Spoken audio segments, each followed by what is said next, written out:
This is the BiggerPockets Podcast, show 250. You're listening to BiggerPockets Radio, simplifying real estate for investors large and small. If you're here looking to learn about real estate investing without all the hype, you're in the right place. Stay tuned and be sure to join the millions of others who have benefited from BiggerPockets.com, your home for real estate investing online. What's going on, everybody? This is Josh Dorkin, host of the BiggerPockets Podcast, here with my co-host, Mr. Brandon Turner. Holy smokes, man. 250 shows later. You know what's shocking about 250 is after 250 shows, it still took us 2 tries to do that intro right there. Just for you to say, this is the BiggerPockets. Yeah, you screwed it up on episode 250. I did screw it up. And we had to re-record that. Anyway, you guys all heard the clean version, but yes, there was some swearing by me. There was a little bit of a frustration. Yeah. But you got it. You know, you used your big words and you figured it out. I'm proud of you. I feel good. I'm big enough. I'm strong enough. And gosh darn it, people like me. People like you. Speaking of people liking things, we decided for show 250 that we would bring back the guy that you guys like so much. And no, we're not talking about Scott Trench, who up until now has our most popular show. That's true. We're talking about the guy who had the most popular show until Scott Trench overtook him. But now I have a feeling that might change again. But so. You know, let's create some competition here amongst these gentlemen. We're bringing back Grant Cardone. Grant Cardone. Yeah, if you have not listened to yet the other episode that we had with Grant Cardone, if you want to know more about Grant's history, what Grant did to, starting from age 25, he talks about it a little bit today at the end of the show. But if you want to know like the entire story, one of our best interviews, it's show number 108. So go back and listen to BiggerPockets.com/show 108. You don't have to necessarily listen to this one first or that one first. Doesn't really matter. I would listen to that one. But it's probably a good idea to listen to that one. Yeah. So, but either way, both are fantastic. But today's show, we dive really deep into like multifamily. What did we dive into? Yeah, a lot of stuff. A lot of stuff. That the multifamily, like thinking bigger. Like, he makes fun of a lot of things that we do. I mean, especially like a lot of our listeners do and I do, right? Like owning a single family house. Like he tears into us. I think at one point he called both of our wives idiots, I think is what my wife's giving me a shocked look right now. And then I think he tried to cover for that. But you'll hear why. And I think my wife has given me a really dirty look right now. Wow. Yeah. No, I mean, hi, Heather. This show will definitively be one of our most controversial shows. Yep. I think there is a lot of controversy that Grant speaks of, but it's interesting. I love hearing different perspectives. This is definitely a different one. Now, on top of that, I mean, we dive deep on the multifamilies. We dive deep on just how to think about real estate, how to think about buying property, what kinds of property. I think for me, one of the most interesting points of the show was what kind of property is the most resilient? What kind of property is the most recession-proof? What can you get into where if the market tanks and crashes 40%, and it will, the market will tank, right? Real estate goes in cycles. When it happens, what kind of property do you need to be in to protect yourself the most? And that's the kind of stuff that we dive into, and it's great. Yeah, it was a super powerful show. But before we get to it, now we've talked it up a lot, let's get to today's quick tip. All right, today's quick tip is one that we talk about from time to time, but I want to bring it up again. And that is we have an event system at BiggerPockets. If you go to BiggerPockets.com/events, you can see what local events are happening in your area. I bring that up because I'm actually speaking at a local BiggerPockets gathering of BiggerPockets people tomorrow night. And so I thought it would be good to mention it here. So if you are not attending those local events, you should be doing that. They're really fun. They're really they're good for finding partners, lenders, mentors, people to learn from, people that you can teach. Yep. Yeah, fantastic. And if there is not one in your area, don't think that's a negative thing. That's a great thing because it means you can start something. So BiggerPockets.com/events, check it out. And on top of what Brandon said, just starting a local meetup of real estate investors, if there's not one in your area, or if there is, puts you in the middle, right? It makes you the hub of the community. You draw in other real estate investors and you're the guy throwing the event. What tends to happen, and we know a lot of guys on BP who are creating events, and they're doing it, a lot of them for this very reason, is they get the first look at deals. Yeah. They get the first look at what's happening and what's out there. So it's a great idea. Something we definitely encourage. Go to biggerpockets.com/events and check it out. Guys, this is show 250 of the BiggerPockets podcast. So I've got a couple asks. I can't speak. Asks of you. First, I'm glad you clarified that. Yes. Thank you very much. My first ask, I know we do this from time to time, but I would like to ask you guys to go on iTunes, go on wherever you listen to this, Stitcher, SoundCloud, however you're listening to it, and please leave us a rating and review. Those ratings and reviews really, really help us. They help get the word out about the podcast, and they're a way of saying thanks back to BiggerPockets for hopefully a valuable show. Hopefully, I know I have a co-host that is somewhat offensive, but I was offensive today. I don't know. I don't know. All right, my second ask is go find your favorite show. 250 shows, you got to have a favorite show. Jump on Twitter, jump on Facebook, and let us know what your favorite show was. We want to hear from you. We want to hear what your favorite show was. We know what the most popular shows are, but we want to hear from you guys what you guys love. So do us a favor, jump on social media, hashtag BiggerPockets, and let us know what your favorite BiggerPockets podcast is. We don't care what medium you use, just hashtag us and let us know what your favorite show was and why. Otherwise, those are my two asks. Thank you so much for listening.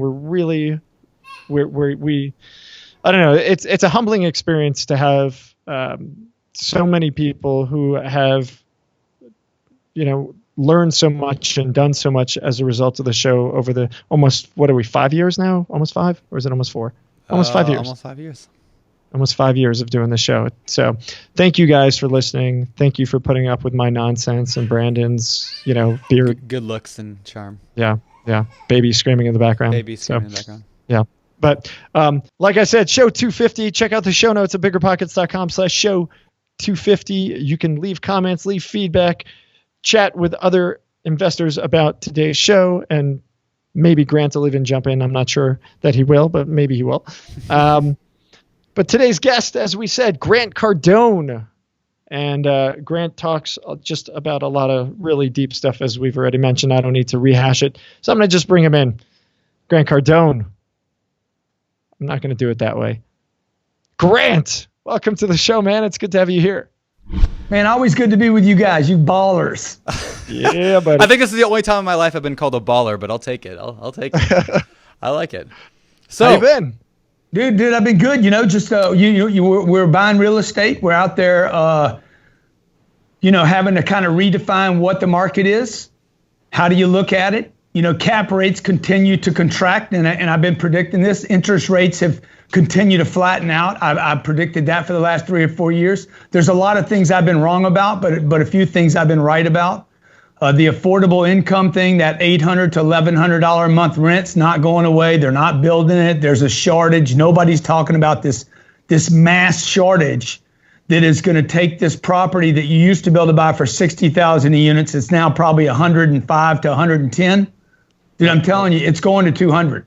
It's 200 here in Denver. You can't even get 200 in Denver. It's like 250, 300 in Denver. It's ridiculous. Like B product, 20 years old. You can't get anything for under 250, 300. Denver's just stupid right now.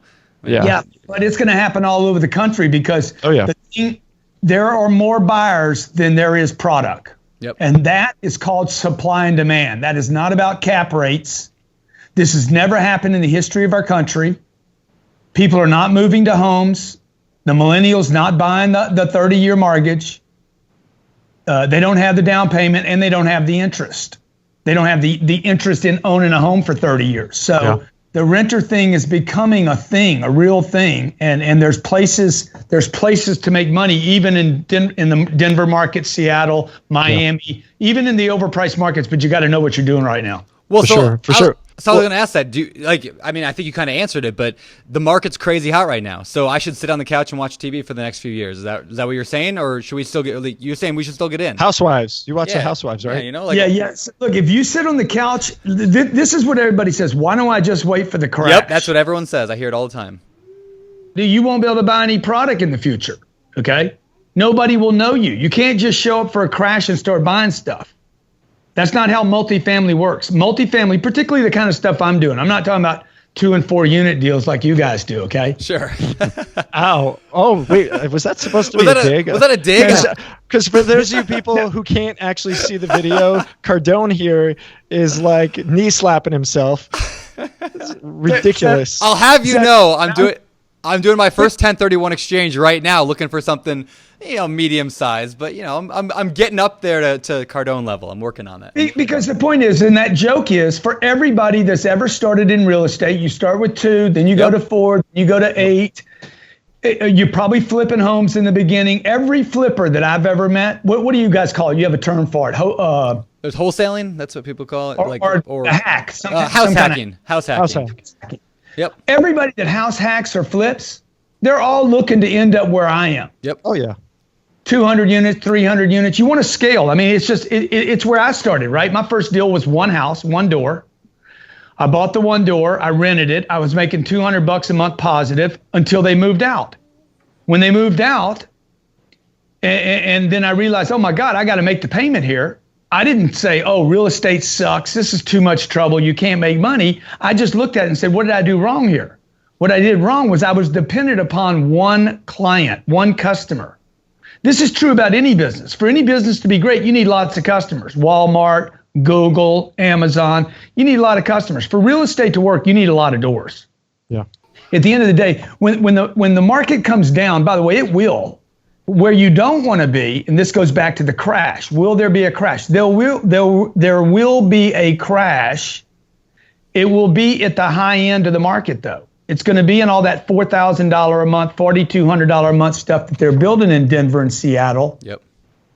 You don't want to be the first one in there, okay? Because what happens when a crash happens? It doesn't actually destroy money. Money just becomes uncertain and it moves less rapidly, right? People have less confidence. Sure. So the guy, let's say you guys are, me and Ryan are renting a place for $4,200 a month because I can't afford the $4,200, but I want to show off. In good times, everybody's a show off. Yep. You people are buying $200 and $300 sneakers right now. They're renting cars or they're leasing cars they can't afford. When times get tough, what do? They quit buying the sneakers. Yep. They quit showing off with the cars. Yep. And they call their buddy up and they say, hey, Josh, can you move in with me? Yes. Let's split the rent, dude. Do we get to spoon? Of course we do. But the question is, who's behind? Who's Big Spoon? Yeah. So and maybe we flip, right? Maybe we both experiment. So what happens is we live together for 3 or 4 months, and then we find out, that's no fun. Right.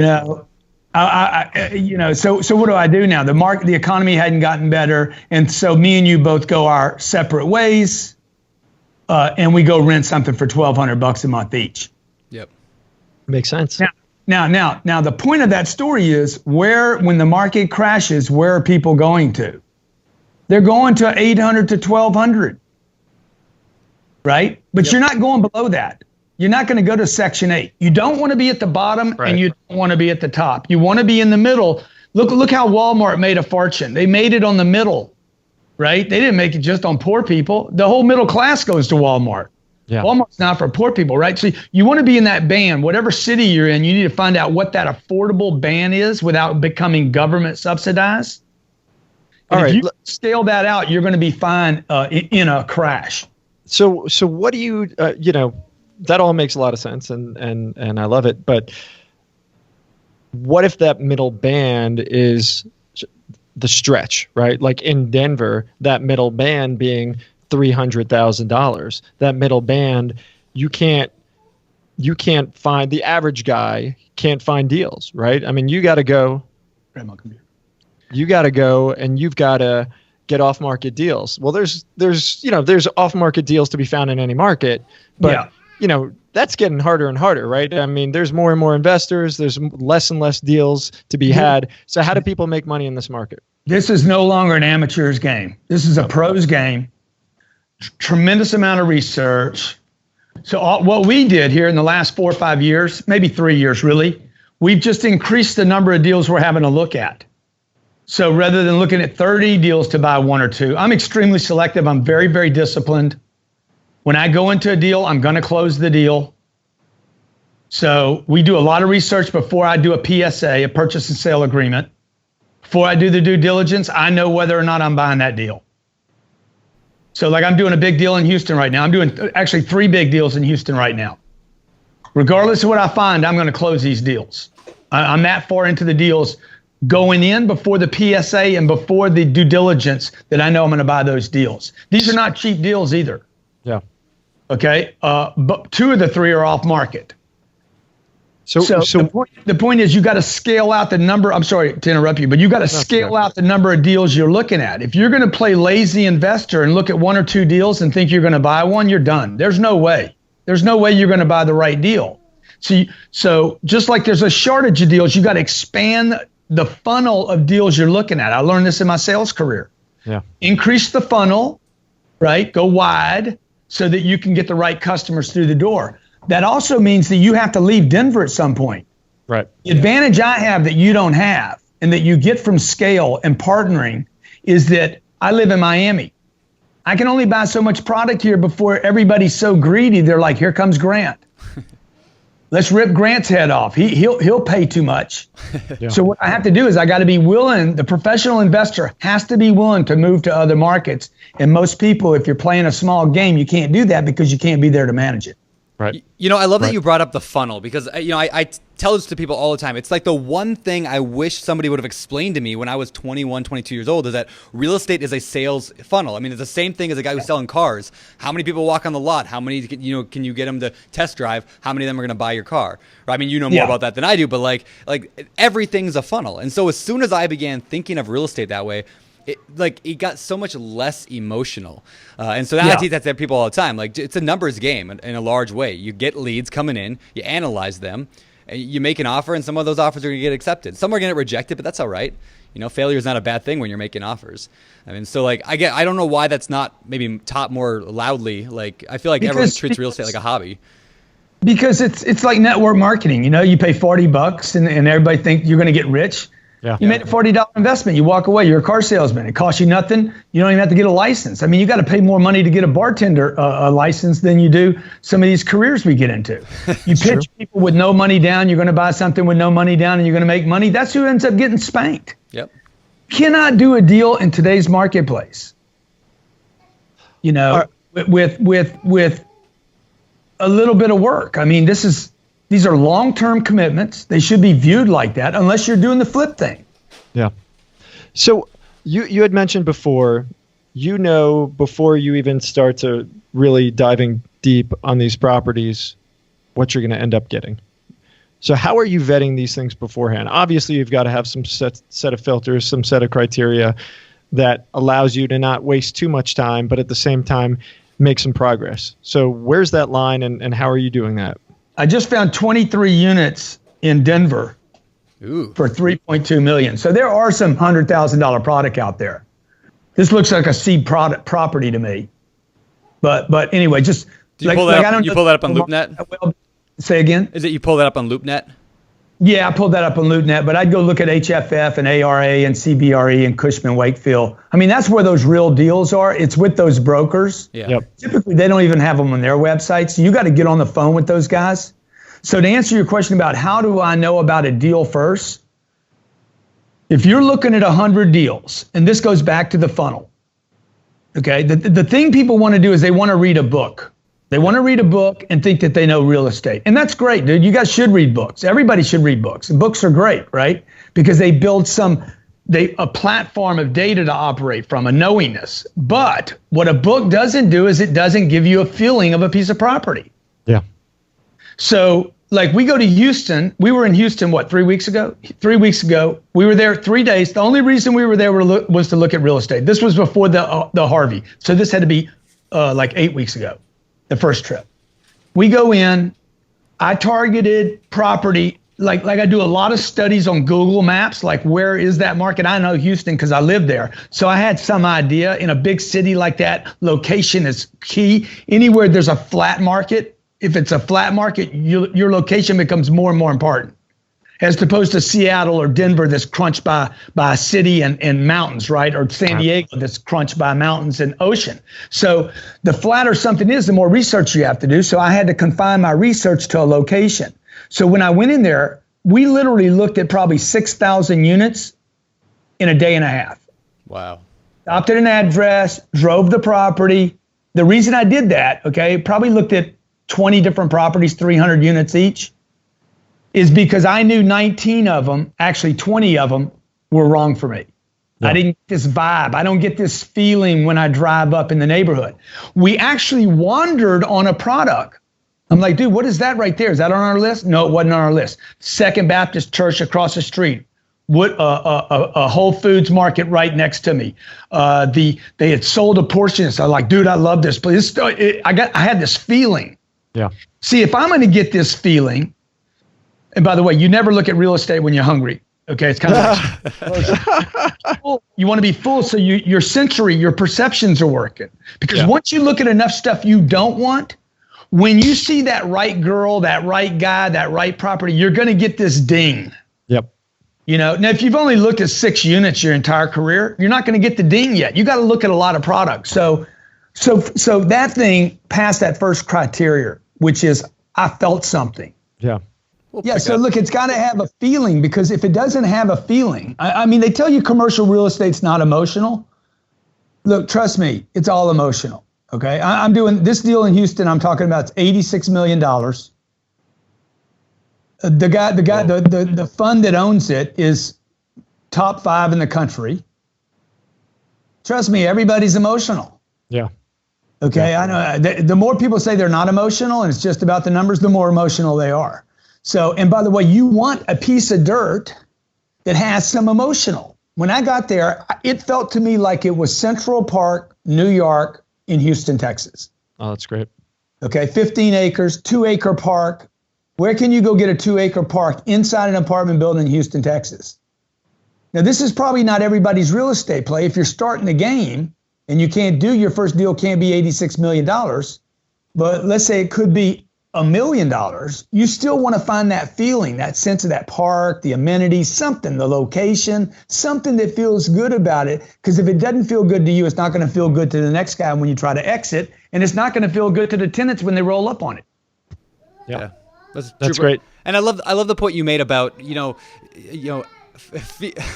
goes my little girl talking. I love the point you make on most people want to read a book. Most people want to talk about real estate and think that they're investing in real estate, right?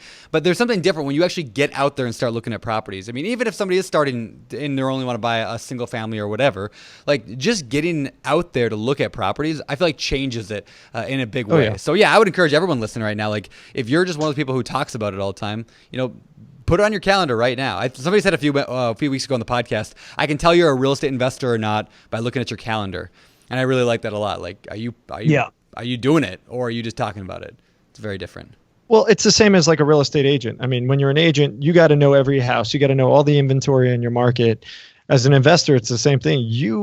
If you're doing a house hack, you're looking for a duplex, triplex, or quad in a neighborhood.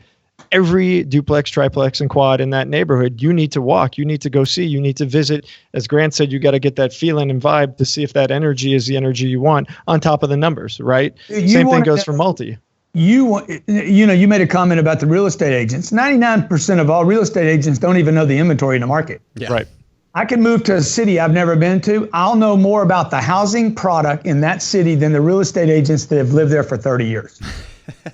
So, and everybody can have access to that. You don't actually have to leave your home today, but you need to go do a Google search. Yeah. You need to do it from the air. You need to do aerial searches. You need to know every property in your market. It's so easy to do now. You need to know apartment reviews. You need to call the property. Like I did a phone call to a property yesterday to find out how they're answering the phones.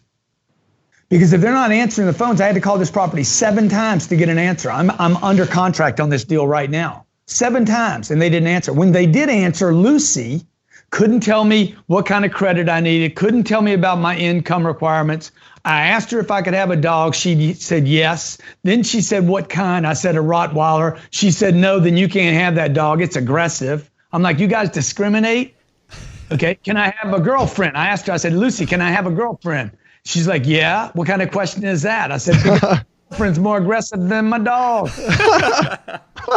The point is, he's fired. They were rude. They were unprofessional. No customer service. No follow-up. No name. No phone number from me. So what does that mean? That means I could do a better job if I love the property. If it feels good, I could do a better job of leasing there. Yeah. I like that a lot because I've done the same thing too. I call up places I want to buy and I want to talk to the landlord, the manager, whoever it is dealing with it, and just, ask the questions like a tenant would. Yeah, you find out a ton of stuff. And like you said, like that can be a huge, indication that there's a great deal there. So I love that. Yeah. Yeah. But again, if you don't love it, if it doesn't have a sense of feeling, I don't need to do a due diligence. Like we're in Houston today doing, what is it going to cost us on that due diligence? $25 a door? So 507 doors. It's going to cost me $25. I've already spent $25,000 on a lawyer. So I'm going to be in that deal without my time. Don't count my time. I'll be in that deal 25 times. I'll be in that deal for $40,000. Dude, you better know you want this deal. Yeah. I'm not looking for reasons not to buy the deal now. At this point, I'm looking for reasons to do the deal. Yeah, that's great. Right? So absolutely. You talked about low cap rate. And you talked about how it's irrelevant.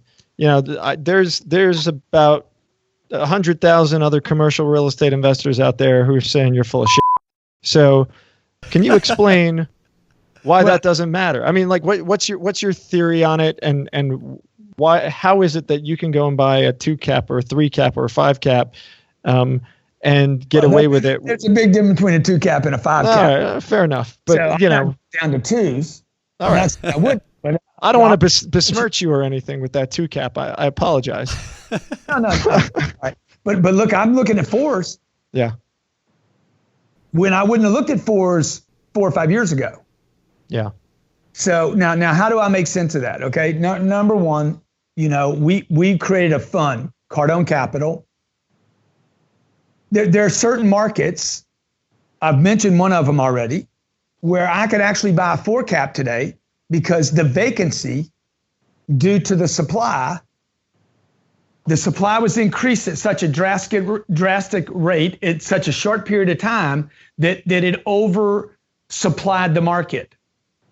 And then concessions go up with build, and it put pressure in the middle. So occupancy went from like 94, 95 and some of this stuff that I'm looking at down to 83.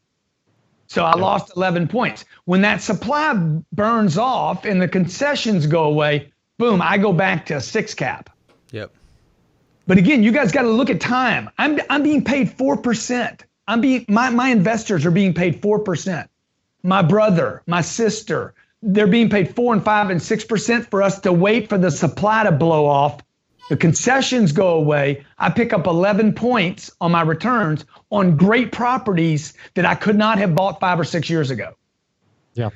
So you got to adjust. It's like the market. It's like when you're underwriting something, you have to be, or a lawyer is looking at the due diligence package or the PSA, your lawyer's got to be market relevant. There's 3 markets. There's a buyer's market, a seller's market, and something in between.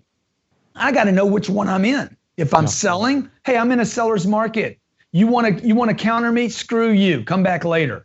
Okay? I'm in a buyer's market. I can't operate like that, but I want to sell something. So you got to know where you're at in the process, what the market is for a cap rate, or for what your lawyer can ask for, or what the PSA should look like, or how long your due diligence is. We're doing deals with 14 days due diligence to get deals. I'm going $100,000 hard on some deals on the first day of the PSA to get a deal. And I'm still losing most of my deals. Yeah. Hey, do you have an average on like the number of offers you make that get, what percentage get accepted? Do you have any like ballpark that you know? We look at 100 deals to buy one. We're getting probably 6 to 7 deals under contract to get one. Okay. Wow. So I'm losing 4 out of 5 deals. Like I'm so butthurt right now, dude. I am like, it's terrible, dude. It's like I'm losing deals over. I lost a $100 million deal over $500,000. Wow. Now let me just tell you this, okay? I did not lose it because of the money. I know now that I've recovered from the fist fucking I got. Excuse me. You can bleep that out. Now I know I now know the broker had already picked the other dude. It had nothing to do with money. Yeah. He favored another buyer. It was rigged going in. And again, why you got to have a full pipeline. Yeah. So let me. I was going to ask really quick. I'm kind of. Go ahead. You're in charge. Whatever. How do you become the guy? Yeah, that's what's going to happen here. How do you become the guy that's favored? I mean, you can't know and get in with every one of these brokers on the sell side. So, what do you need to do? You got to have relationships, man. You got to be willing to.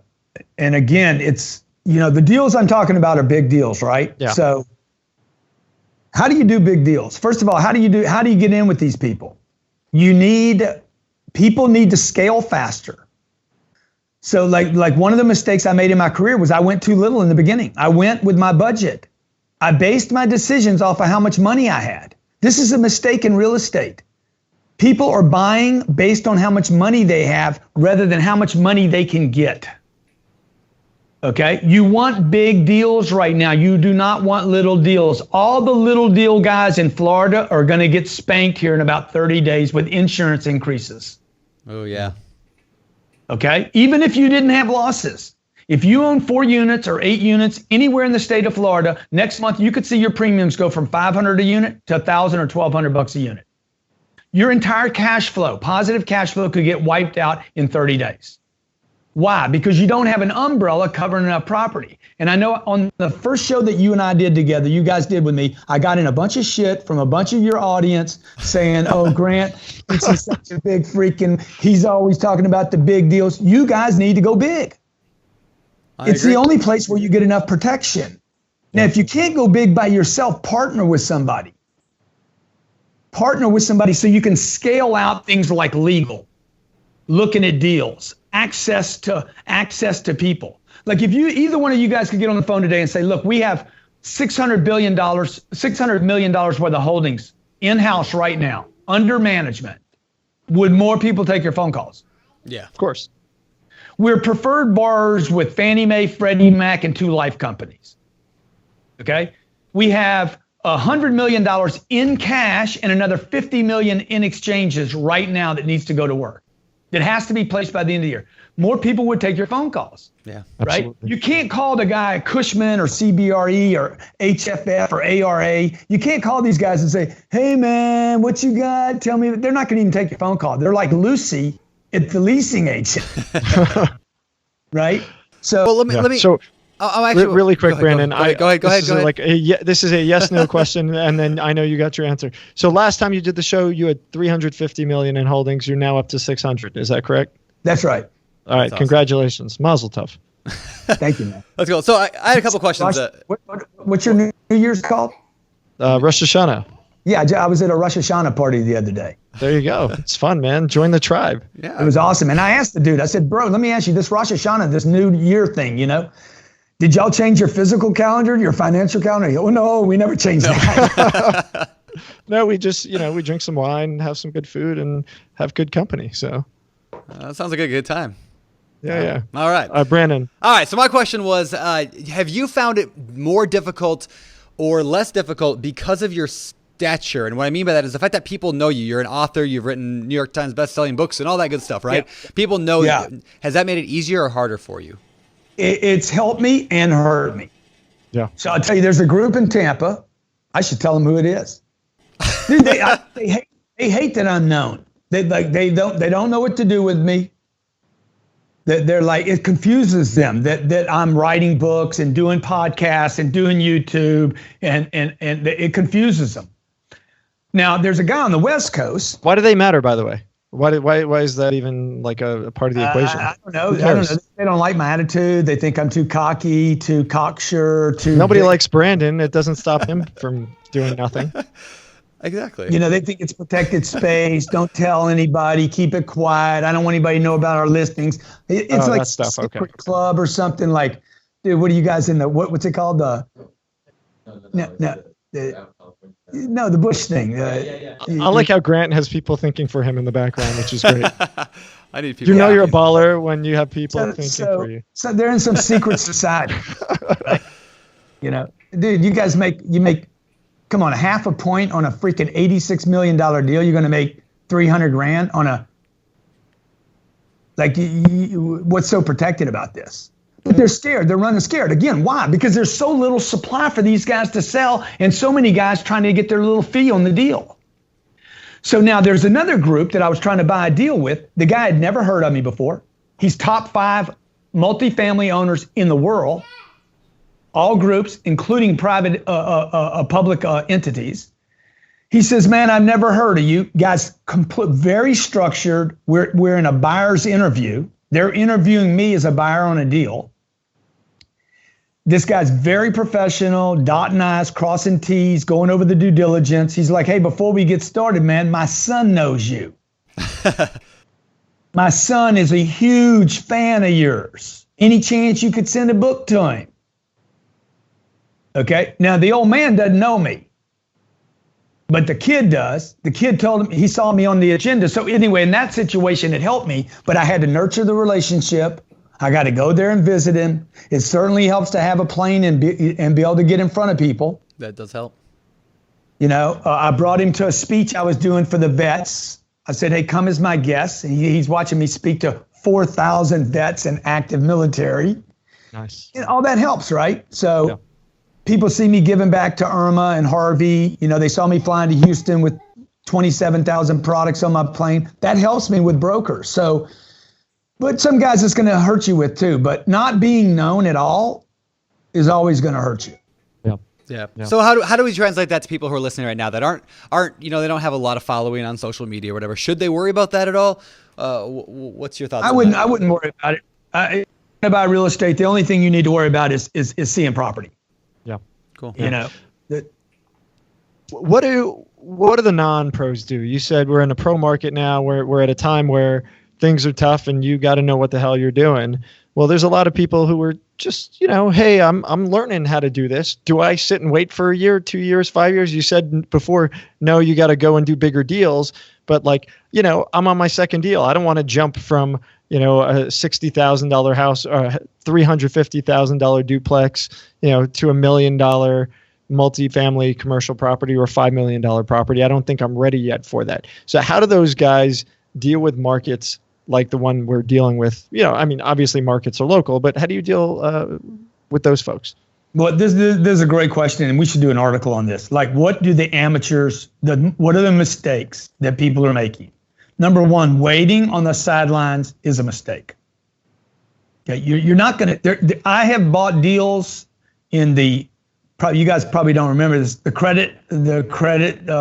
savings and loans debacle back in 1995. I bought product then. I bought product in San Diego, California when U-Hauls were leaving the state of California and weren't coming back in. Nobody wanted to buy anything in California. You couldn't get a loan on a deal in California.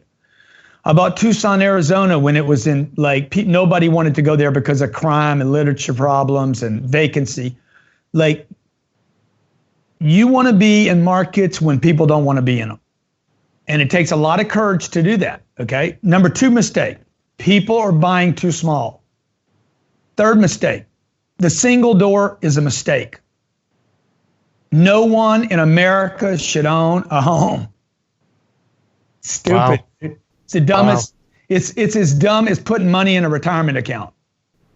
Okay? A single door. The single family residence was built for banks. It was not built for people. The banks needed a loan product. They sat around in a room and said, hey, dude, we got to get some money going, bro. What can we do? Let's give people a place to live. What should we call it? Let's call it the American dream. Wow. Time up for 30 years, bury them in the house. Okay, this will be good for taxes, tax bases. We'll get our congressmen to support it. And that's what happened, man. A couple 100 million people sunk down on 212 10th Street, and they can't move the rest of their lives. I mean, how often would you guys, sometimes you're in Denver, you're like, dude, I want to get out of Denver. I want to go to some of these other markets. I wish I could be in Houston right now. Or I wish I could float and move to Phoenix at this time. Wouldn't you have liked to have been buying Scottsdale and Phoenix 6 or 7 years ago? So can't buy any product there. If you're a real estate guy and you're in New York City and you got $600,000, $700,000, $800,000 of equity sitting in your home, and you're in Jersey New York, the boroughs, anywhere around there. You're in Philadelphia, Boston. You got $800, $900, $1 million of equity in your home. Dude, sell that house. Get that million. Move it to some other spot in the country. Earn 6% on your money. Get you some flow coming in. Wait for appreciation to carry that million that'll buy 3 million, right? Wait for it to be worth 6 million. That's what we look for. I'm looking for doubles in this market right now. Yeah. That's cool. So I've heard you and earn 5 or 6 or 7 or 8%. I've heard you talk about this before, and I agree on half of me agrees, like, you know, buying a house might not be the smartest financial decision, and maybe it's flat out stupid in most cases, right? That said, there are, would you, I mean, we'll have a little old-fashioned debate here. I would argue that there are better reasons to buy a house than money, right? Things like security of kids in school, things like that. Like, you know, hey, the landlord's not going to make me move. You don't need a home to have security and good schools. This is true. By the way, Europe, I mean, the percentage of home ownership in Europe is considerably lower than it is here in the United States. And that's where we're going. We're going to the European model. Yeah. Okay. And by the way, we're not just going there because of finances. We're going there because 75 million millennials watch their parents get whacked. Yeah. Okay. They got whacked because what happened was the whole mythology of the house, the Band-Aid or whatever you call it, was ripped off in this last cycle, where people realized, dude, my equity's gone. By the way, what is equity for anyway? What is money for? Money is to be used, not saved, put in a hole in the ground, in an address. You can't access money. The purpose of money is to use it, right? So why do I need one address? Today, you're not even at home, dude. You're renting. You're renting where you can't, the internet don't even work good for you. That is true. So, like if I had I can afford a home. Look, I could go buy a $10 million house. I don't miss the money today. I'm not bragging. I'm just telling you that's the position I'm in. I still would prefer to live in a different place like every 10 or 12 months. Look at the renter. The renter at $1,200 a month, what does he get? Safety, security, okay, friends, built-in social, amenities, a swimming pool, man. For $1,200 a month, you can't get a swimming pool, somebody to mow your grass. You get to play volleyball for free. You get to work out for free. You get to be in the pool for free. By the way, we're going to start charging for pool access. Nice. I'm coming over. I'll pay $10. And by the way, somebody cleans that pool for them, right? So there's so many advantages. These 75 million millennials are saying, hey, wait a minute, man, this is a good deal over here. 2 blocks from Whole Foods. Okay, I'm in a neighborhood where the average homeowners at $800,000. The renters at $1,400, $1,200, $1,400, $1,500, with the ability to go to $2,000, like they are in Denver right now. So that's all I would say. Look, you're going too little. You're waiting too long. You're reading the PLI, the purchase. You're reading the trailing 12 or the purchase and loss statement, and it's filled with lies, okay, and exaggerations. I was looking at an okay? apartment complex the other day, and they just flat out left out. What was it? Vacancy, nothing. Repairs, nothing. Management, nothing. Just like, oops, we forgot to include that in the pro forma. Like, I like it doesn't even make sense how you can get how a broker can get away with that. But they're just like, yeah, you know. Well, those brokers should all be fired. Lose their licenses. I mean, that stuff's ridiculous. Well, crazy. One thing that we're seeing, we've seen it done to us, is that what they'll do before they sell a product is the 3 months to 4 months when they start marketing the product, they'll start reducing the salaries. They'll start dropping a guy out or a half a person on a property. So that's why you need to know your metrics. You need to know your basics. It goes back, hey, look, it's going to cost $1,200 a year to operate a deal with 200 units. It's going to cost $1,200 in salaries. If you see 900, you should be going ding, ding, ding, ding, ding. Makes sense. Because you're going to get in there and want to operate it right, and all of a sudden you're going to see what you thought was a 6 or 7 turn into a 4. Yeah. So, okay, I want to talk a little bit about the syndication stuff or putting money into somebody else's fund. I mean, you have a fund, and a lot of people have funds now that are, you know, the guys that are out there getting these big deals. So I had a conversation actually with Captain Ryan. Is he there? Yeah, Ryan. All right, so hey, Ryan. Yeah. Ryan and I talked, I don't know, it was probably a year ago, and we had almost kind of a debate about this topic about putting money into somebody else's deal. And I've never done that. Everything I've done has been my own stuff. So here's my argument. I want to know what your thoughts are on this. Like, if I don't have a lot of money to begin with, if I have $100,000, right, and I give it to I maybe $200,000, $100,000, let's say $100,000, right? I give it to a guy like you. I mean, I'm going to get, I don't know, anywhere between 6, 10, 12, 15, how good the deal is over time. I'm not going to turn my 100 into $1 million, right? But if I do the deal myself, maybe I can take that 100 and turn it into 300,000 or 400,000, right? So that's my reasoning against it. Am I thinking wrong, or what are your thoughts on that? Like, why should somebody put money with you? Well, my goal, you can do deals with me that you can't do by yourself. Okay. There's so many reasons why you'd want to do this deal with me. Okay. First of all, I would expect, let's just take a time horizon of 10 years. I would expect your 200 to be worth 365 on the way out after all fees. That would be my minimum target for your money. 6 to 10%, 15% a year, somewhere in that range over time. Okay. Now, I think I exceed the 365. I doubled your money.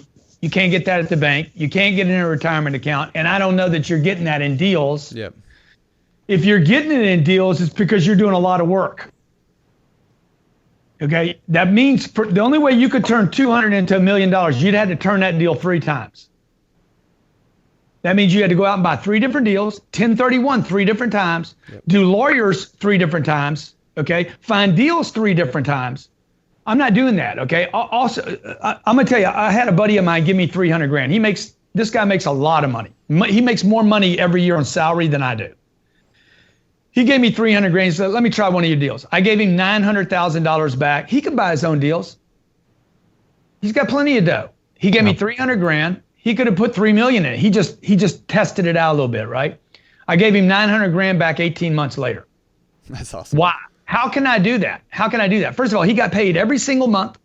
He didn't have to pick the deal. He didn't have to find the deal. He didn't have to spend time with me looking at 45 deals that we didn't buy. He wasn't on the loan. If the loan went bad, he walks away, okay? He rode his money on top of my money, which was significantly more than his. He's like, Grant, just pay attention to your money. He put in 300. He gets 900 back, okay? It was a triple. Best investment he's ever made. And the point I'm making, could he even find that deal? Could he get access to that deal? Is he in the game for that deal? The last thing that makes the difference is never the fund and never the terms. It is the deal. You need a deal guy.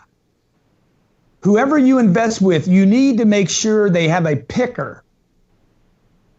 A picker. You need a magical picker. You need a Tom Brady that can pick. Yeah. And picking the right receiver at the right time means you got to say no to 3 guys. See, people miss the discipline part, man. You need tremendous discipline, particularly in this market right now. If you want to make money in real estate right now, you need a lot of deals, a lot of money, a lot of choices, a lot of connections, different markets. You need to be able to be willing to move around the United States. And you need somebody that can pull the trigger. Yeah. All right. So this is great. And obviously, you need real money to be able to invest in deals like that. So our last show with you, again, one of our listeners' favorite shows, motivating, exciting. This show is a little bit of a different tone. This show, we're there's a lot of caution. There's a lot of like, hey, you gotta slow your roll. You gotta be super careful. We're in a really different place. How do we get those folks motivated? Because I don't just want to motivate just for the sake of motivating. Yeah. There's a lot of people out there who are looking for opportunity. They're looking for folks like us here at BiggerPockets, folks like you, Grant, to be able to say, hey, listen, don't just stop. Right. Because if I'm just getting started and I hear the first half of the show, I'm like, oh, geez, man. I mean, like, I might as well just quit then. Why play the blooper roll first? Yeah. Dude, I got a bunch of motivation. Let me, you guys want to get motivated? Let's get motivated. Okay. I'm going to tell you something. Bitcoin, gold, houses, stock market. income producing real estate. There's only one of those 5 you want to hold for 10 years. Any of the cryptocurrency. What did he say? I said Bitcoin. And I said which one? No. Yeah, I don't want Bitcoin, dude. I want something real. Why do I want multiple doors? I want to be paid every month. Okay, I don't care if they go down tomorrow. It doesn't matter to me. Sooner or later, they're coming back. Why? Because they produce income. This is the most exciting time I have ever been in real estate. There is a shortage of multifamily affordable income property in America, folks. San Diego's got a shortage. Los Angeles has got a shortage. New York City, Portland, Seattle, Denver, Phoenix, Miami, Orlando, Tampa, Atlanta. Right locations, avoid the cranes. This is the time, dude. If you can grab it now, you cannot build $1,000 a month rents anywhere in America today. The concrete, the steel, the drywall, and the labor cost too much to build it, man. You just got to change the way you think. Here's the other good news. The people in your market don't change your market. It's new people coming into town. Yeah. Okay? Right. It's when Wyatt Earth comes to town. New talent, new money changes markets. So now that being said, bro, you got to be willing to be nimble. Okay. I guarantee you my real estate's going to be around longer than Facebook. My real estate's going to be around longer than Twitter. Okay. Crypto cash. I don't want my money in cash. My real estate will be around 30 years after I die. There is no app, no technology, no Airbnb that can get rid of $1,100 a month rents that will be $3,000 in 30 years. Yep. Yeah. That makes sense. I'm paying down debt. You don't get that in crypto. You want $1 million worth of freaking Bitcoin? Who's going to buy $1 million worth of Bitcoin today? Dude, you better have a big sack. You better have 100 million to buy a million. You better have at least 100 million and know, hey, I'm a waste $1 million on this. Yep. Because you're not buying Bitcoin at a quarter anymore, right? So who's going to buy $1 million worth of gold today and let it sit in the ground? I don't want to do that. I need income. 99% of your audience needs freaking flows, second flows. Yep. So what is not 12% or 14 or 15? It's still 6 or 7 or 8, which is 20 times the bank. Yep. On a currency that's depreciating. We know the cash is going down in value, and we know over time, as long as I got enough time, I'm paying to wait. Are you guys excited? I'm excited. Motivated? Am I supposed to be motivated? Was that motivating? Oh, I don't know. No, that was good. That was good. You should have an erection with like real estate. What? No, Hey, this is good stuff. This is good. Let me ask a follow up. We had a guy we interviewed yesterday, Kevin Bupp, on the podcast. The guy does mobile home parks. Mobile home parks. Wait. Buys multifamily, single family. Love mobile home parks. Okay, but this guy was buying properties at 65 cents on the dollar. This is before the mobile home before parks. the He was doing bubble. multifamilies. And he was buying cheap. And so lots in of 06, 07, and so on and so forth, he was buying at 65 cents on the dollar. Yeah. And the market tanked, right? The market tanked. This guy was buying stuff dirt cheap at 65 cents on the dollar.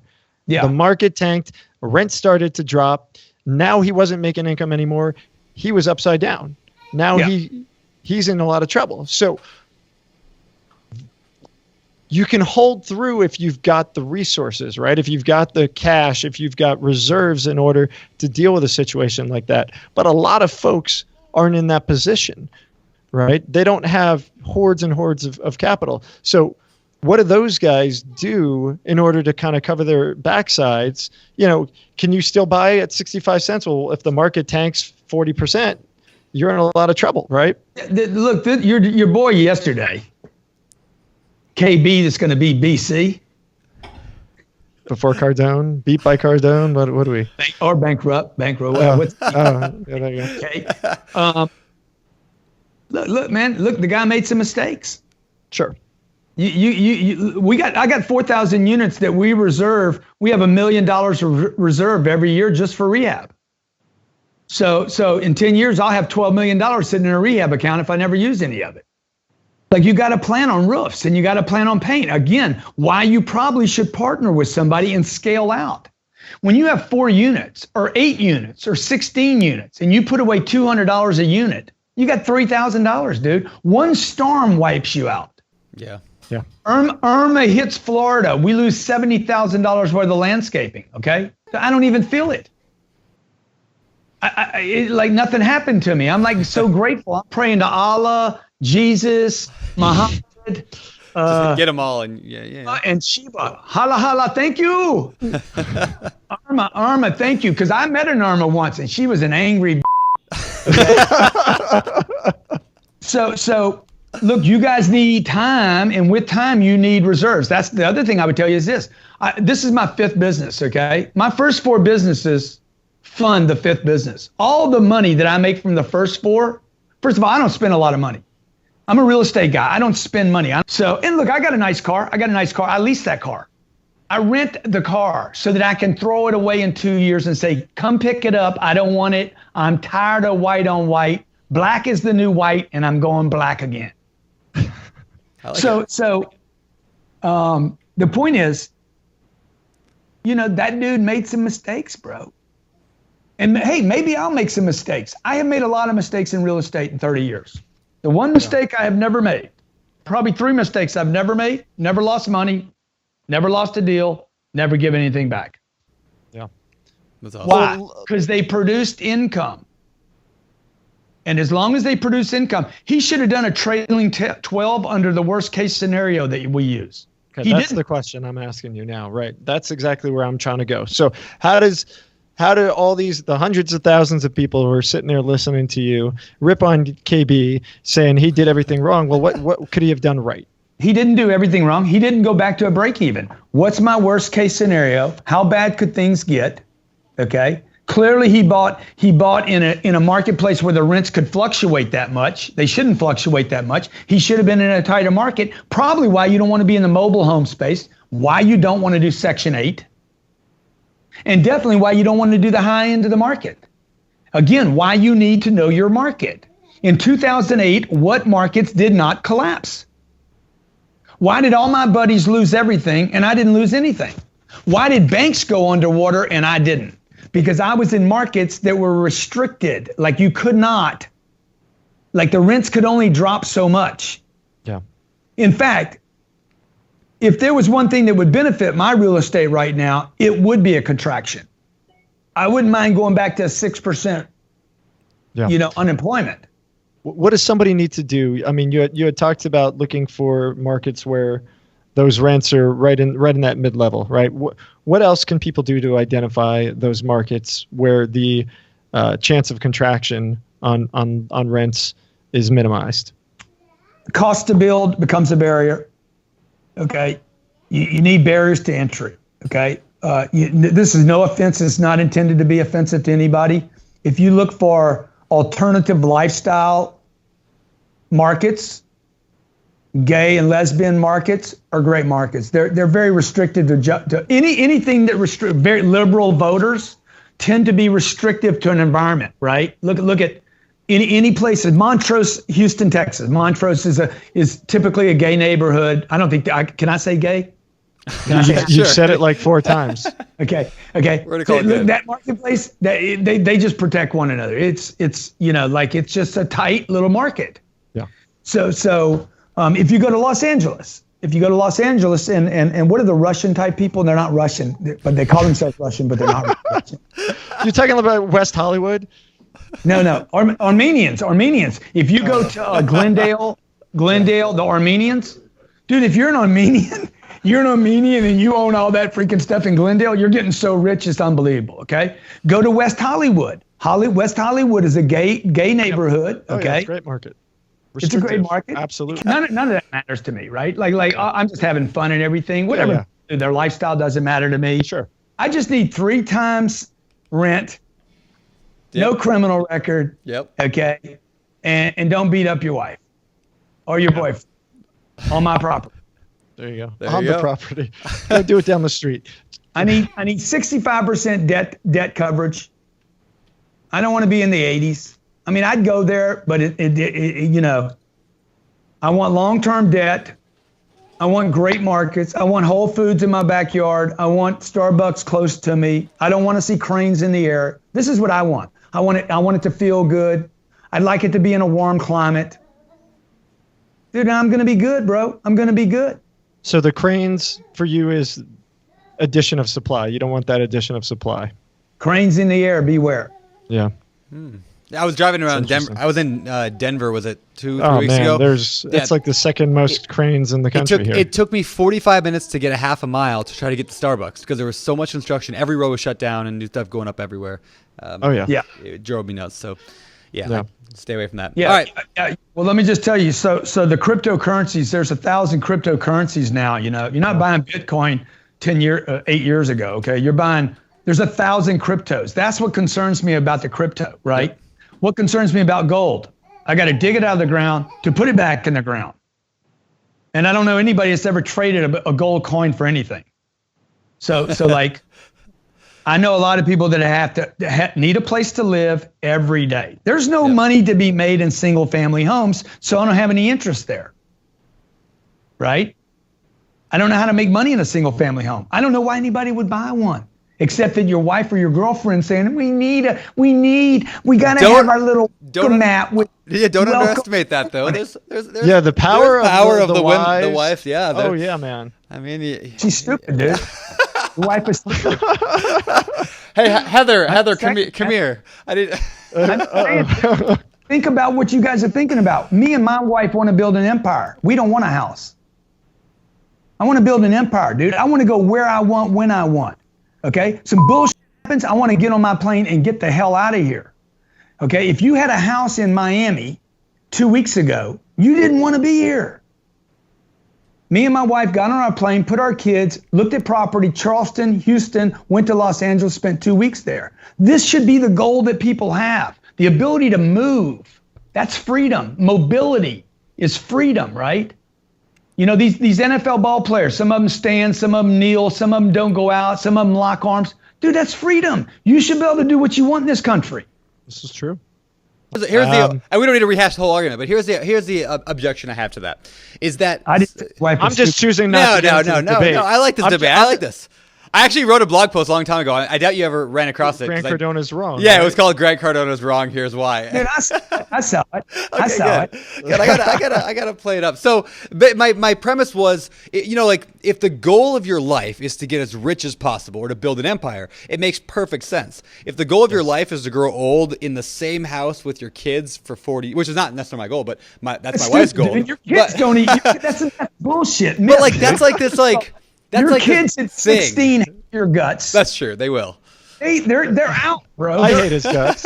They ain't coming back until they're 30. They won't like you between 15 and probably 20. They're not going to even they don't want to talk to you, dude. Why would anybody want to grow old in the same address? Dude, I want to grow old in Greece. And then I want to grow old in Russia. And then I want to go to Switzerland and grow old. And then I want to go to Iceland. I want to move. I want mobility. By the way, I don't want to be as rich as possible. I want to be as free as possible. And it just so happens on this planet, it takes freaking paper. Okay, it takes money, credit, debit cards, American Express, cash. It takes money to move around, right? So I know everybody wants that lifestyle. They just given up on it until somebody says, hey, dude, let's be free. Let's don't do what our moms and dads did. Yeah. And they're doing that. I mean, that's the 4-hour work week, Ferris, right? I mean, as much as I think a lot of what's in there is nonsense. I mean, that mindset, that mentality of let's not wait till we're 65 to get out and enjoy our life. The young folks today, I mean, they're eating that up, and I love it. I mean, it's brilliant. Now, Josh bought an RV recently, and he's now like the RV guy. Like dude, I bought an RV, man. Yeah. I got freedom. I can go wherever the hell I want, man. Get in my bus. You got a mobile address. That's it. That's exactly right. And you just hadn't gotten rid of your house. You ought to dump the house now. Dude, I would take that $650,000 that you got in your house. I'd go buy a $2.5 million deal. I'd let that deal pay itself down over the next 30 years. Hey, Grant, why don't you fly out to Denver? Yeah. You sit down with my wife and I for some dinner. You convince her of your argument, and I'll do it in a heartbeat. I'm all about it. Listen. when I was in my 20s, actually, I lived on $12,000 a year and had a great life living in a condo in West Hollywood that I had paid $250,000 for. I didn't, I don't need all the BS like you talked about. I don't need it. I don't give a damn about it, right? Like for me, life is about experiences. Yeah, exactly. Now that said, it's hard when you're raising 3 kids. I got 3 little girls, right? So you need an environment that suits your spouse. In my case, I'm not the boss. I got no say in the matter. I would love to go live in a nice, 3-bedroom, 4-bedroom condo somewhere that I'm renting out or own, whatever it is. Yeah. And be able to move around, have one in New York, have one in LA, have one in Denver. But guess what? The American dream of old still exists within society. And folks like my wife, folks like Brandon's wife, they're out there and they're saying, hey, we want to be stable. We want to sit around. I would love to move every year. That would make me happier than anything else, because I get itchy sitting around in one place. Yeah.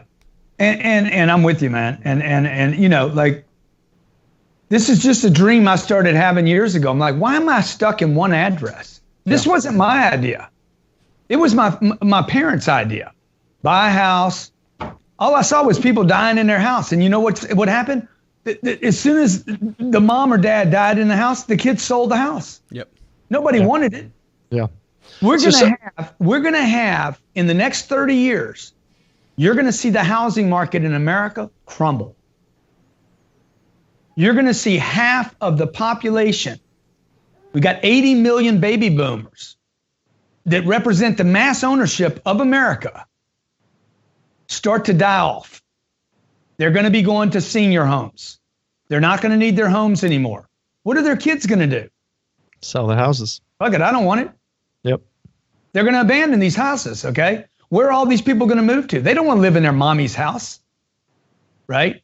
You're going to see all that stock show up on the marketplace, and it's going to take the value of that three-bedroom house, brick house, 9-foot ceilings, There's now decaying over time, roofs going bad, paint going bad, toilets going bad. You're just going to see those go down in value, man. And you're going to see the value is going to shift to a new way of living. Yeah. Yeah.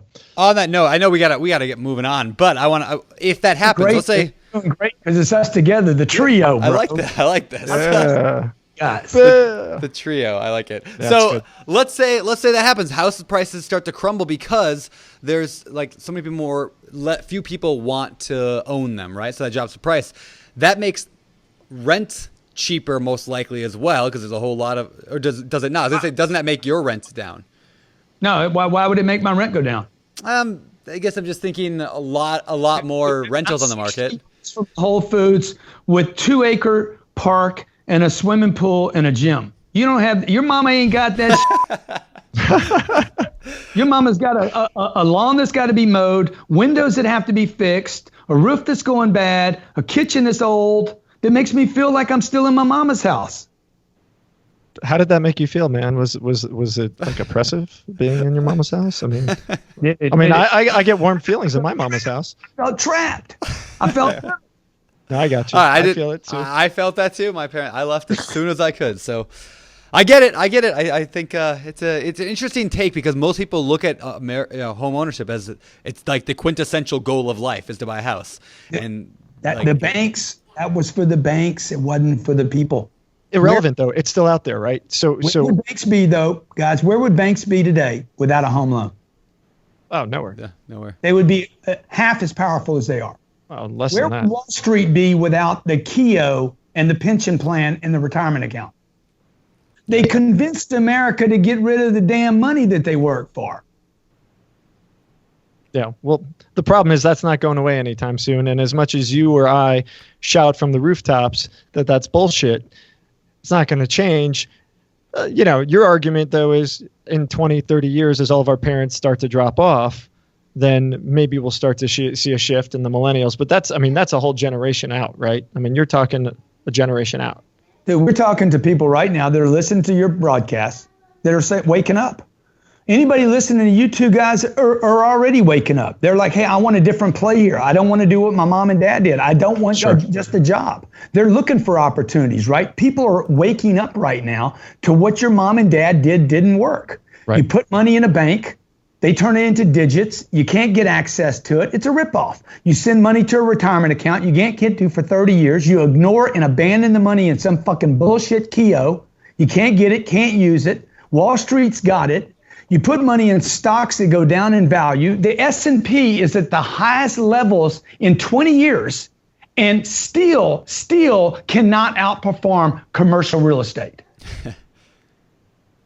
I'm convinced. I'm going to become a real estate investor. I'm doing it. Man, I'm ready, guys. Let's go buy some shit. I'm excited. All Let's do it. Before we do, we need to shift gears here and head over to our fire round. It's time for the fire round.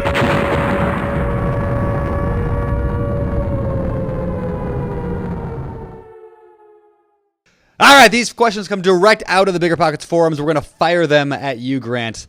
Number one.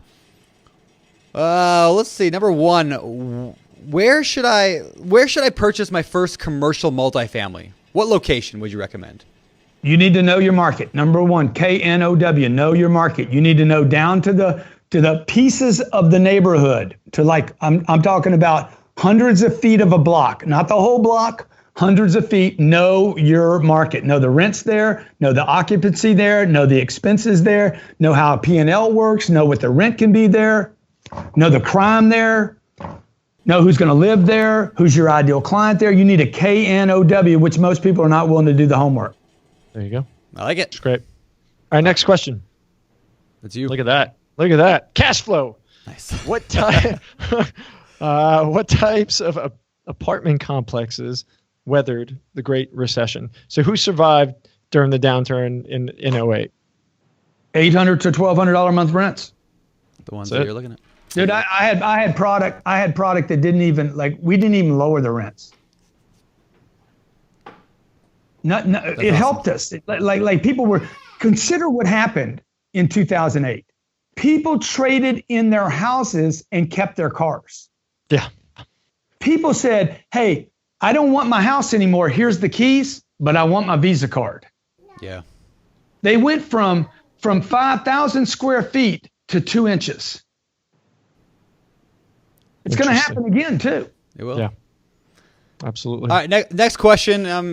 Because occasionally I do this in the fire round. This is a question for benefiting me. So I'm looking at a property right now in Denver. It is a 9-unit property. It's smaller, but it's over $1 million. It's a little over $1 million. Am I too small? Oh, he's going to yell at you. I know. He's going to yell at you. Is it too small? Because a little bit back over. I got a 1031 exchange. I need to buy something about $1 million worth. So should I go for the 9-unit in Denver? Should I go for the 30-unit in Ohio? Should I go for the single family in Hawaii? What do you think? Definitely not a single family in Hawaii. Oh, no, you're out of your mind, man. You should get to Hawaii, and I'll go and I'll stay there, and we'll all be good. Stay there as much as you want. Like, just go there. Like, you want to go to Hawaii, go there, rent a nice place, not a place that doesn't have internet. This is a nice Marriott. It's slow internet. Look, yeah. So, I wouldn't go to Ohio. I personally wouldn't go to Ohio. I would stay out of the Rust Belt. Unless you're going to go core, like around tight cities with some population growth, stay away from all that. I would also tell you maybe to start looking around. How long do you have with your $1 million? I got like 40 days from now to identify. Yeah. So I got to find something in the next month. It's tough, man. It is. It's tough. So that's a whole nother thing that we could talk about. That whole 1031 bullshit law. Yeah. I like it if I can avoid paying all my taxes. Well, yeah, but I mean, the way the rule's written, there's nothing taking your money off the table at some point too. So yeah, you don't want to buy a bad deal, man. I agree. I definitely. It haunts me day and night until my 40 days are up until I got it. So, anyways, yeah, I think it's that's kind of my choices. Do I go big in terms of units? Do I go medium and buy more expensive units, or do I go small and get really nice? Why don't you do a variation? How much cash do you have? A couple $100,000. I think I got about $350 to put into something. Yeah, good. Why don't you take the $350, raise another $650? You be a third of the equity and go do a deal for $3 million. It's not a bad idea. Again, what I said earlier is one mistake that people make is they buy on budgets. You should not buy real estate on a budget. Yeah, I like it. I'm gonna definitely put something on that. All right. You open the door. I got to ask the question, man. Right. I mean, like, to me, Grant, Yes, you guys they're the best, man. this. The 1031. This guy grew up in West Hollywood and ended up being married to a wife. He switched back over to I grew up in New York, man. I just experimented for a while. I'm wrong with experiment. Once or twice, it doesn't make you can't identify who you are. I'm totally with you. Nothing wrong with that. Just so voices don't like people know that was Josh Dorkin talking. That wasn't Brandon Turner. Just so we're all on the same page. Hey, so the 1031, right? I mean, the 1031 is brilliant. It works great for real estate investors. The problem is the pressure that 1031 creates with that constrained time period is absurd.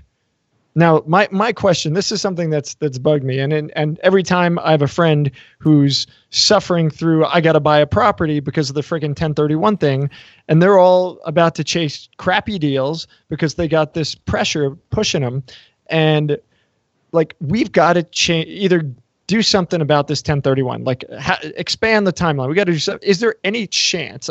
I'm assuming that you've looked into this a little more than I have. Is there any chance to get that shifted, pushed, changed, anything like that 1031 timeline? Well, I'm going to say something I probably shouldn't say. Number one. Uh-oh. This is off the record, okay? Just us. Dude, Just us. A few 100,000. The only date you really need to worry about is the 6 months. So if you can read between the lines and figure the rest out, the 6 months is your concern. Yeah. Interesting. So when you look for an accommodator, find somebody accommodating.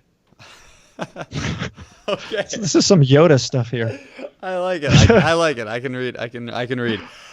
All right. But the other thing, look, you know, as long as they keep that law in place, it's a great law. It's just the 45 days is just stupid. It's just a dumb regulation. So I've done, I don't know, 8 or 10 1031s. They're brutal. They're nerve wracking because you got this other thing on you, right? So the only way to avoid them is to plan your sale after you with that in mind. But then when you're selling your deal and they know you're getting a 1031, you're also in a vulnerable position because now they can retrade you knowing you got to move. Yeah. It's just a tricky game. Again, that's why amateurs in this game, it's fine to start an amateur. Do not stay an amateur in this game. Yeah. Like any game, all games reward the professionals and spank the amateurs. Yeah. I like that. That's great.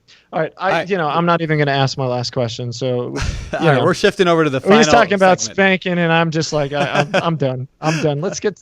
All right, let's move get on here. We're going to close this thing up with the world famous four. All right, these four. We got some cool sound effects that go there. Come on. All right. These are the four same questions we ask every guest every week. We've asked you them before, back when you were on the show back in 108, I think, number 108, years ago, a couple years ago. But we're going to ask you now, maybe it's changed. Other than your own, do you have a favorite? Well, we're going to start. I don't think you've written a real estate book yet, unless I'm wrong. But do you have a favorite real estate related book? No, I don't. Unless you guys wrote one. We've written a couple. All right, we're going to call it the ones that we wrote. So, okay. Wow, Grant Cardone says BiggerPockets real estate books are the best in the biz. That was awesome, man. Thank you for that quote. Thank you. I've never read any real estate book. All right, fair enough. But I've read 1,000 P&Ls. And I actually think that's a really good answer right there, right? So many people read 1,000 real estate books and never a single P&L or look at a property. So I think that's telling. Yeah. All right, next one. Business book, non-Cardone authored business books. Non-Cardone business book. Good book called The Problems of Work. Great book. Non-Cardone business books. Look, man, I like all the old stuff too. I like the what was the rich dude, the richest guy in the world, the king. Richest Man in Babylon. Great book. Yeah, I love that. Because you see, again, all that supports what I'm talking about. Yeah. It's a good book. It's awesome. I like the Bible, man. Look up the Bible. Look up anything the Bible talks about money. I was reading this thing this morning to my staff about, the master that gave the 3 guys some dough. He gave one guy 5 tablets, another guy 3 tablets or 2 tablets, and one guy 1 tablet. He buries and the it. one guy, 5-2, went out and made 5 more. The guy he gave 2 made 2 more, and the guy that he gave 1 to, because of his abilities were less, put it in the ground. Yep. And the only guy that got rewarded was the guy that put the 5 to work and turned it into 5 more. The guy that got 1, he's like, dude, you're an idiot. You bought a house with my money.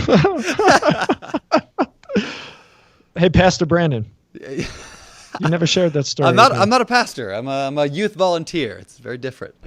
All right. Okay. All right, man. So what are you doing these days for fun? But I mean, I know you do real estate for fun. What are you doing for fun, man? Dude, I golf. I like the golf game. Okay, I like slapping Whitey around. Dude, I like adventures. I like adventures. I like traveling to new places, meeting new people. I've been helping a lot. I helped with Irma. I helped with Harvey. We're doing something for Mexico and Puerto Rico. That is always fun for me. It's a big adventure. Giving back is an adventure for me. It's not work. Yeah. It's fun, dude. It's exciting. I like adventures. I like possibility. I like getting my hands dirty. Yeah. What was the coolest thing you've done in the last 2 years? Just, one thing that stands out to you in your life in the last 2 years? Dude, I spoke to 40,000 people in Las Vegas recently. Wow. I need something that somebody else didn't answer for you. No, but that's true. That was pretty good. Let me see. That's impressive, by the way. Congrats. Dude, I don't think about the past much, right? Like I'm always on to the next thing. Yeah. That's all right. Well, you spoke to 40,000 people. My 8-year-old got in front of 400 and sang the national anthem. Wow. There you go. How proud were you, bro? Oh my God. Amazing. Mind blowing. I need to now get her in front of a stadium. So anyone listening, if you could get me in front of a stadium, I want my little girl to stand up and sing the national anthem in front of 40,000 people. Bring your daughter to Vegas for the 10X Growth Conference. There'll be 10,000 people in a room and another 20,000 people online. I'll have her sing the national anthem there. Ooh, I love that. That makes sense. I'm moving on. Last question for me for the day. Grant, what do you think separates successful people from all those who give up, fail, or just never get started? Like, what's the thing that what's like if you had to pick one thing that really separates people? One word. 10X. Do. Do. I like it. Do. Yep. Doing this. I do more than most people. I look at more deals than most people. I write more deals than most people. I look at more P&Ls than most people. I wrote 5 books before one hit. Yeah. I spoke for 3 years before I figured out what my message was. So, I bought a lot of real estate I shouldn't have bought. I bought the first unit. I bought the 38. I mean, I made money on that 38 units. I made a lot of money on that 38 units, but I shouldn't have bought that. I should have skipped. I should have found somebody early on to partner with. Yeah. I should have found a baller that had a lot of dough, a lot of access, a lot of guts, and scaled out. I'd be at 25,000 units. I'm going to go to 40,000 units. You asked me what I'm excited about or what I've done that I'm excited about. I'm going from 4,000 to 40,000 units. I'm going to figure out how to get there. That's and it. Then I'm take it and sell the whole portfolio to some of these idiots on Wall Street. Nice. I love it. Cardone, I got a question for you, and I say that with love. That's not a disrespectful Cardone. It was a little disrespectful. What's that? It was a little disrespectful. Mr. Cardone, sir. Grant, you started as a kid, right? Back when you were a kid, I understand that, you were a bit of a screw up, right? Yeah, I was. And today we're talking about you doing 40,000 properties before you're done. That's where you're going. Yeah. I just want people to hear that, because I think people hear this show, they hear you talk, and they think this is a guy who started with millions of dollars, who was given everything. You started on your own. You built this up from nothing, correct? Dude, at 25 years old, yep, I had no money. None. I didn't have a quarter. I had more money when I was 8. So, it's a shame. My 6-year-old, kids end up with more money than the more schooling I got, the less money I had. So I'm like, something wrong with this deal, man. 25 years old. I wasn't just financially broke. I was spiritually broke, physically broke. I had zero I was bankrupt in self-esteem. I had no confidence, couldn't talk to people. So look, if I can do this thing's real. Okay. Yeah. But I'm just trying to share with people the mistakes I made. You know, I went little because I was taught to go little. I was taught, do it in baby steps. I wanted to buy real estate. My mom said that's a bad idea. I said, how much real estate do you own, Mom? I don't own it. Well, maybe you need to stay out of that part of the advice given. Okay. I mean, at this point, everything you told me don't talk to strangers. You know, you told me you're the one that taught me into the damn college thing. Now I got a bunch of debt. You said don't masturbate. I didn't listen. You know, you said don't talk to strangers. Now I can't talk to anybody. Like what do? You tell me not to talk to strangers and don't jerk off. Dude, I got who am I gonna do this Mixed with? messages. Mixed messages, man. I'm gonna be all by myself. You know what I'm saying? Just because they're your parents and just because they love you doesn't mean all the advice they give you is good. Yeah. She told me not to go into real estate. Told me not to do it, dude. It's been the best thing I've done in my life. Yeah. Well, that's what I wanted people to hear because, I had a guy who works for us, Craig, tell me, he's like, it's your 250th show. This is going to be our 250th show, by the way. It's good number. For your 250th show, you got to have Cardone, who at 25 had nothing. And talking to him, I don't know how many years later, I'm not going to age you and offend you again because I called you Cardone and that pissed you the hell off. But I'm not going to do it again. And, see what you've become and see what you've done with yourself. And if you can do it, and I'm not saying this as an insult, but if you can do it, anyone can do it. So get out there. I will tell you this, I thought I was going to be a professional ball player. That was my dream. And then I just didn't have the body for it. My body wasn't strong enough. And I probably didn't have the discipline, definitely didn't have the mentorship. And then I kind of just got all distracted because I didn't have a dad. And maybe it'd have been different if I had a dad. But the reality is, man, everybody that's watching, you have a better chance of becoming famous, like rich in real estate than you have of any other career. Yeah.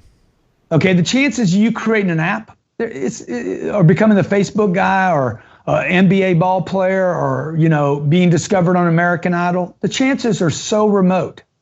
The chances of creating financial freedom in income-producing properties, you don't have to go back to school. You don't have to get a license. You don't have to be a genius. You don't even need good credit.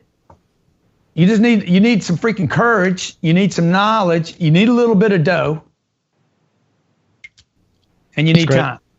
It's great.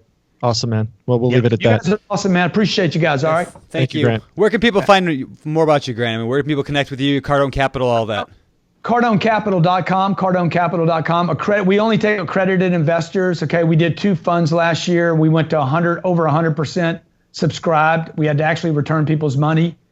Our average investor is doing $450,000 right now. We have a fund that's going to be open. We'll probably close in the next 30 days. It's a $40 million fund. It'll do $160 million in deals. Wow. So I'm going to raise $1 billion in cash over the next 3 years in cash. It's impressive. And let me just tell you, the ride for the investors is going to be unbelievable because my score, unlike syndicators, my game is not to fee these deals to death. My deal is to scale out my portfolio and take it to Wall Street and give Blackstone or Goldman their little present all wrapped up, which they'll pay a premium for. Yeah, they will. So that's the score here. It's not to make a fee on the deals, even though we get a fee to manage deals, buy deals, etc. But again, you got to pick the right product. And I got a long play here to go back to Blackstone or one of those groups 6 or 7, 8 years out. They want to buy revenue. They want to buy the revenue. They want to buy scale. They have big, giant problems. They have $1 billion problems. They're not interested in $50 million purchases. They're interested in $4 billion purchases. For sure. Hey, listen, it's been a pleasure, man. It's been awesome. As always, be good. Okay, thanks, guys. Take care. Great. Thank you, Grant. All right, guys, that was Grant Cardone. That wow. Very insightful observation there. I like sure that was Grant Cardone. Cardone? Thank you. Sure? Yes. that was Cardone, Grant Cardone. See, I was going to do something cool, and then I saw his face when I dropped the Cardone, and I was like, oh, I pissed him off. Yeah, I thought that was it was a good show. Yeah, I thought I still think I think there are legitimate reasons to own a house, and I think Yes. but that's all right. Grant can have a different opinion. I thought how like when you're in a discussion with somebody, you think of it later. Here would be my argument. I would like to. I say was to sitting Grant. there, by the way, trying to counter argue, and I'm like, I'm drawing blank. This guy is a pro arguer. He is. He's like it's like Muhammad Ali of the microphone, and I'm going to lose that battle. Yep. So I'm going to just kind of sit and wait till he's gone so I could smack him around a little bit. Well, here's my argument. If the goal of your life, I was trying to kind of get to this. If the goal of your life is to be the best violinist on the planet, if that's all you want in life to be the violinist, it makes zero sense to go after multifamily. It makes zero sense to go after apartments, real estate, business, right? I mean, really, all you should be going after is becoming the best violinist on earth. In other words, the goal of your life defines... What's that to do with anything? This is the worst argument, and I'm really glad you bring it up. The goal of your life should define what you do, right? So like if the goal of your life is to travel, like the goal of his life is to travel and to see the world and do all the things, then yes, that's what he should do, is do exactly what he's doing. If the goal of your life, though, is to do something totally different than that, then you should be doing something different. And you can't judge somebody on what you want out of life based on what they want out of life, if that makes sense. There's my argument. So I like good, that right? argument because I know that Heather is standing there staring you down, waiting for you to defend the life that you created. She is totally and I'm staring watching me you down. eyeball her, and she eyeball you. I could see. I Yep. can't even see her, but I could see it. I Yeah. could see it happen. And you're looking with puppy dog eyes back at her, like, "Was that good, honey? Was Yep. that good? Was that a good response?" She can only hear half the conversation, though. She doesn't know yet why Grant said that we were. Listen. I agree with a lot of what he said, and I disagree with a lot of what he said. I think single family houses, what he says makes a lot of sense. Like, hey, listen, the future, like I could definitively see millennials not wanting to stay in their families' houses. I could definitively see a situation where, there's a glut of inventory out there for so many reasons. Does that mean that buying single family houses is stupid? Of course it doesn't mean that. It's just, his thing is apartments, and he does a great job with them. And it's a great way to build wealth. He has some great arguments about how properties are valued and why apartments make the most sense, given that real estate does come in cycles.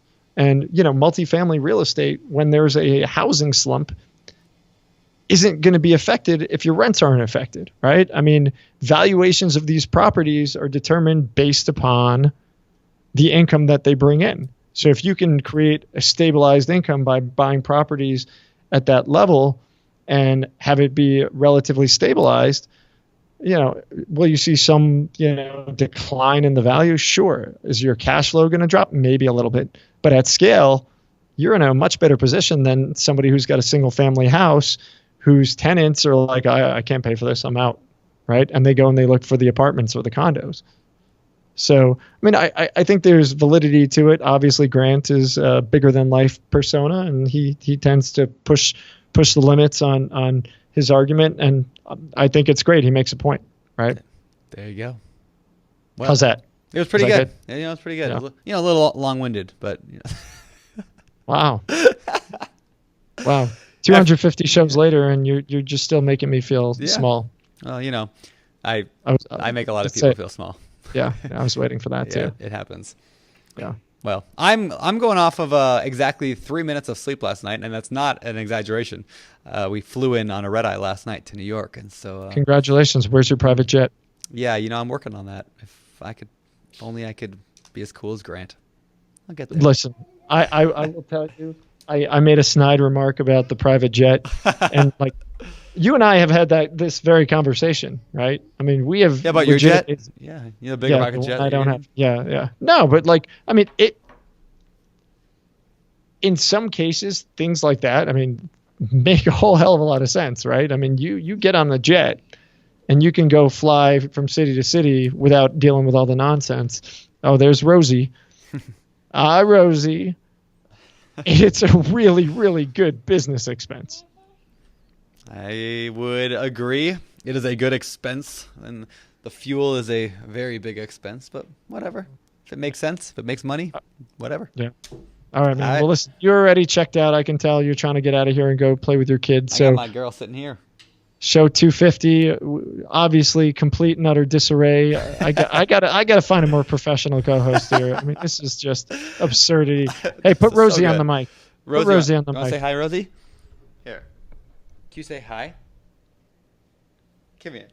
Can you say show 250 in the books? Say show 250. She's smiling and grinning at the camera, but that's about it. All right. You guys, this is show 250 of the Bigger Pockets podcast. Thank you so much for everything that you do for us and for your communities. Get out there, make it happen. And, oh, there it goes. I'm Josh Dorkin, and here's my co-host, Rosie Brandon and Perez. Rosie. Signing off. Signing off. You're listening to Bigger Pockets Radio, simplifying real estate for investors large and small. If you're here looking to learn about real estate investing without all the hype, you're in the right place. Be sure to join the millions of others who have benefited from BiggerPockets.com, your home for real estate investing online.